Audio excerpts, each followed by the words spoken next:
Now, Mr. CEO, I know you're a very busy man, but while we are in this elevator together, I would love to pitch something that I strongly believe would help justice systems both in the United States and around the world. If you could fund this, that would be amazing. Just hear me out. So, without further ado, I would like to ask you, sir, what was the role of the police officers in the New York Police Department with the Mafia in the mid to late 1900s? See, not many people know the answer.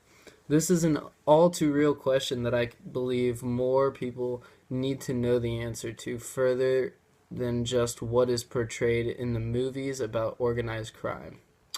Not only in New York, but most of the major East Coast cities in the United States, even all the way out to California. I feel as though many people do not realize how real the involvement of the police forces with the mafia and mob really were, and how it allowed this form of organized crime to prosper in many major cities. That being said, one thing history has taught us is that if we do not learn from our mistakes, we are bound to repeat those very same mistakes. You see, sir, I believe further research into the involvement of members of the New York Police Department would help other police departments and justice systems around the world prevent awful crimes like this from happening. For starters, we would have to look into exactly what the mafia was doing and their motives. We would need to learn about the types of crimes being committed and begin to focus on how police officers began getting involved with this organized crime. Research and learn how did officers ranked both high and low become corrupt and how they gained the trust of the mafia and vice versa. Also, what were the motives of the officers to portray what they swore to defend? I believe this information put into the right hands could help to better locate and extract corrupt officers and stop these crimes from polluting a city ever again. The damage the mafia did to New York City alone is unimaginable when they prospered.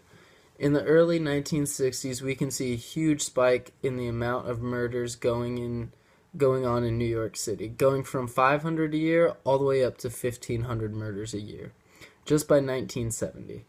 The murder rate rises up until it peaks in 1990 at 2,245 murders in just that year, which coincidentally is around the time a lot of police officers in the New York City area began retiring and moving away from New York, and many others were being arrested for crimes due to their involvement with the mob or mafia. This organized crime was affecting families of both high and low classes across the whole economic spectrum. During these time periods, the American mafia was involved with crimes that were drug-related on a massive scale all the way down to prostitution. They did it all, and a lot of it in plain sight, not to be noticed or punished. Members of the mafia were sneaky, sinister, and the guys that were most high up were smart as can be. On top of being smart, the higher-ranked members of the mafia were very careful as to not get caught by police or killed by members of opposing mafia groups. This made for a deadly and powerful group of people that practically ran different parts of New York City they controlled. The mafia had power and connections over local businesses from truck services to concrete companies, and as I have mentioned, probably the mafia's strongest ally, the police that were working for them and with them. Which leads me into the next topic of discussion. How did both the mafia and police of New York City form these corrupt alliances with each other? Now, from the stories that I've been told from my grandfather, who was a police officer in New York in the 60s and 70s, I know that there was a lot more intermingling between well-established businesses and especially police officers than you would like to believe. These officers helped cover up murders, drugs being brought in and out of the country, and even would bring down other rivalries in the mob depending on who they were working for or with. I believe many got into helping out the mob for reasons involving money, but some may have even been in it for the drugs.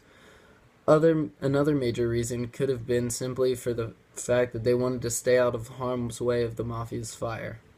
With the mafia deeply rooted in the cities they preoccupied, some officers got into as a family thing. say they were brought up around the mafia and knew them on a personal level and became police officers, then they began helping out the mafia any way they could.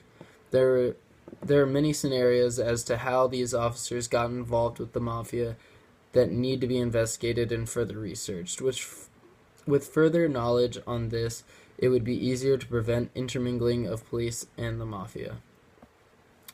Knowing how the mafia worked could stop crimes as crime, yes, but knowing how they got involved with the most powerful ally a criminal could ever wish for could almost guarantee that an era of organized crime like the one we saw in the 60s through the 90s, would never happen again.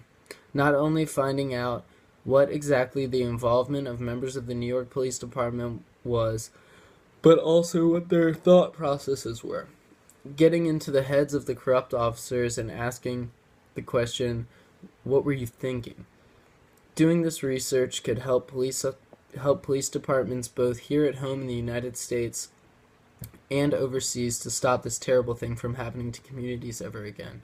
So, sir, it would be greatly appreciated if you could fund this research so my team and I could pull together, get as much information on this topic as we can, and create something that could almost definitely change the way legal systems handle organized crime from the moment it is published through the rest of time.